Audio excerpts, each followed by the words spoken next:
خب دوستای عزیز، بیا که حرف آخر خود را در مورد خرید زمین $10 در کانادا اول بگویم.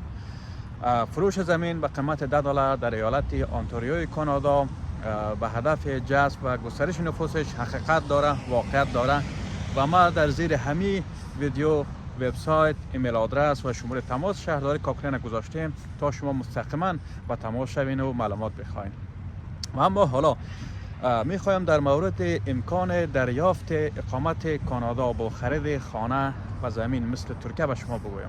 ما رقمی که در ویدیوی قبلی گفتم، شهر کاکرین یک شهر کوچک در ایالت آنتاریوی کانادا هست. یعنی 7 ساعت از شهر که ما زندگی میکنیم اتاوا و 7 ساعت از شهر تورنتو فاصله داره و 5000 نفوس داره و بیشتر نفوسش هم کهنسال هست. شهرداری شهر تصمیم گرفته که زمین های شهر با $10 به فروش برسانه.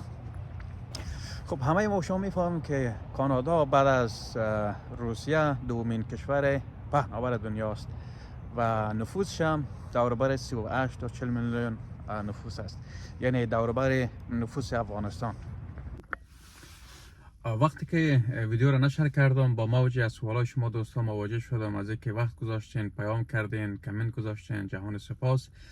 دو سوال اساسی را شما پرسیده بودین که من از مراجع مسئول پرسیدم و سوال اساسی اولی بود که شرایط خرید خانه چگونه است. پاسخ به این سوالی است کسانی که شهروندی کانادا را دارن یا اقامت کانادا را دارن میتونن برای خرید خانه $10 اقدام بکنن. یعنی برای کسانی مثل شما، کسایی که مثلا سال هاست که در خانه کرایه زندگی کردین و از ترافیک سنگینی تورنتو، ونکوور، مونتریال خسته شدین و دوست دارین که حداقل خانه خود داشته باشین، میتونین اقدام به این کار بکنین. سوال دوم یه بود که همگی اکثرا پرسیده بودن که آیا با خرید خانه امکانی ای وجود داره که مثل کشور ترکیه اقامت کانادا را نیست به دست بیارین؟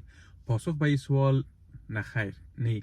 شما نمیتونین با خرید خانه و زمین کار اقامت کانادا را به دست بیارین. اما قبلا هم یک اشاره داشتم در مورد اکونومیک ایمیگریشن پالیسی. این فرصت به شما مساعد میکنه که شما سرمایه گذاری بکنین در کانادا و از طریق ویزاهای مشخصی که وجود داره وارد کانادا شوین و بعد از اینکه ویزاتون ختم میشه دوباره کشور ترک بکنین و دوباره پس بیاین. در این مورد جزئیات بیشتری را من حتما همراهتون شریک میکنم، معلوماتی که من دارم حتما همراهتون شریک میکنم. اما کسایی که دوست دارن اقدام بکنن به خرید این خانه، چانس خوب برشون میخوایم. سایت شهر کاکرین میریم، پایان میایم cochraneontario.com داخل میشیم. در اینجا در روی صفحه شهر رفتیم.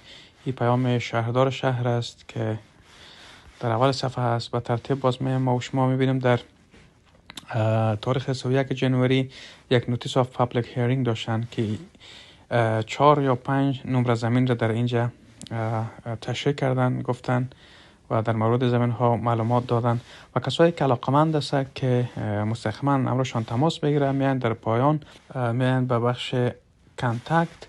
در اینجا مشخصا باز میتونن که ایمیل بزنن، شماره های تماس و اگر شما مثلا بخواین معلومات بخواین در این بخش تمام معلوماتتان درج میکنین و در اینجا مسیج و پیامتان را میتین سابمیت میکنین. بعد اینا براتون دوباره ایمیل جواب میده. یا اگر شما مثلا بخواید مستقیما تماس بگیرین، شماره های هر دپارتمنت در اینجا نوشته شده، میتونین که مستقیما تماس بگیرین و معلومات بیشتر و دقیق‌تر و مفیدتر از خود وبسایت بگیرین.